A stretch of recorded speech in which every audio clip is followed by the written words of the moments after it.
इस दुनिया में जितने रिश्ते हैं उतनी ही कहानियां हैं।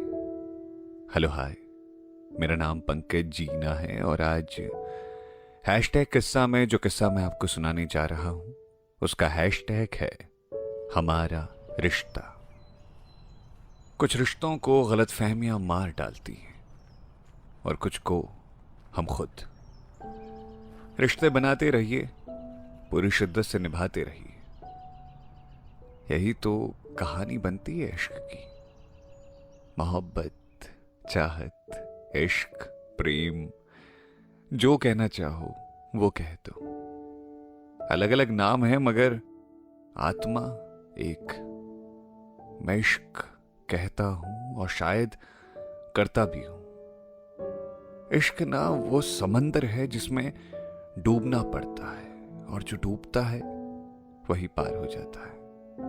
मगर इस समंदर में आप खुद नहीं डूब सकते, यह आपको खुद ही डुबोएगा।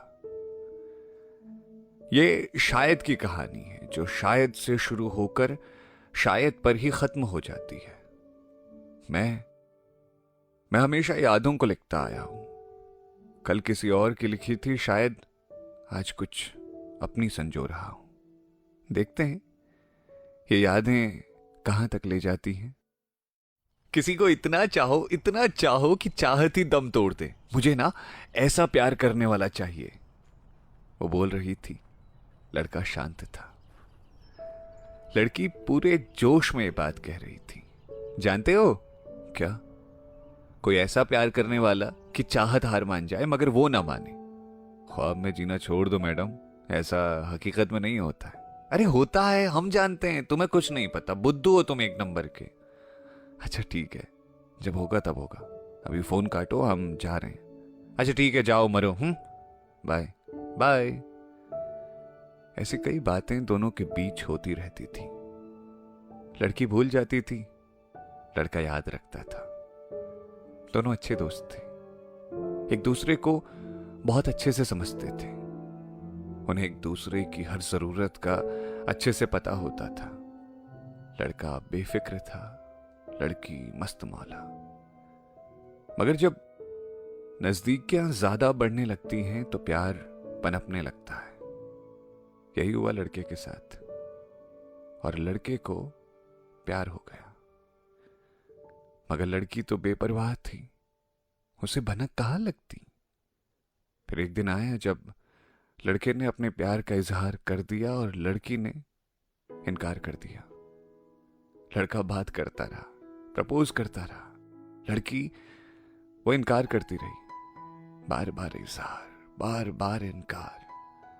लड़की इस बार बार के इजहार से तंग आ गई थी और उसने लड़के से बात करना बंद कर दिया। लड़का लड़की के हर इनकार पर टूटता मगर हर बार दोगुने जोश के साथ इजहार करता। हर इनकार पर उसकी चाहत बढ़ती जा रही थी। फिर एक दिन आया, उसकी चाहत इतनी बढ़ गई कि वो टूट गया। उस दिन वो बहुत रोया, इतना रोया कि उसकी चाहत ने दम तोड़ दिया। अब ना वो लड़की से मिलता, ना बात करता, ना उसे याद रखता।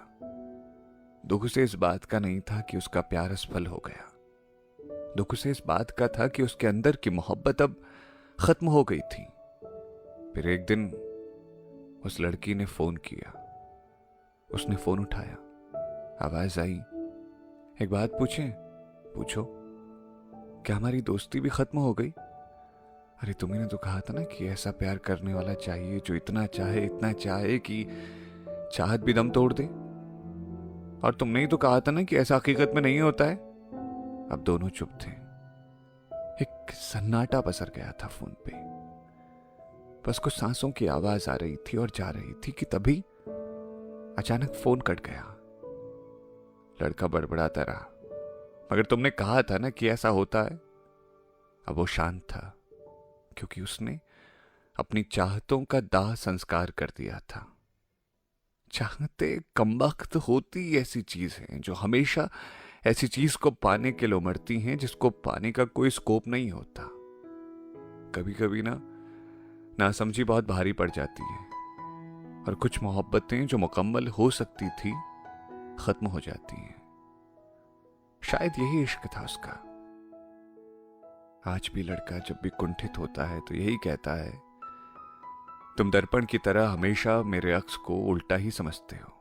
और हम कान में हेडफोन लगाए लड़के को निहारते रहते और कुछ गाने सुनते रहते, जिनमें से एक है कि अजीब दास्तान है ये, कहाँ शुरू कहाँ खत्म, ये मंजिलें हैं कौन सी न हम समझ सके न तुम। तो ये था आज का किस्सा, जिसे लिखा था सौरभ तिवारी ने। सुनते रहिए रेडियो सिटी।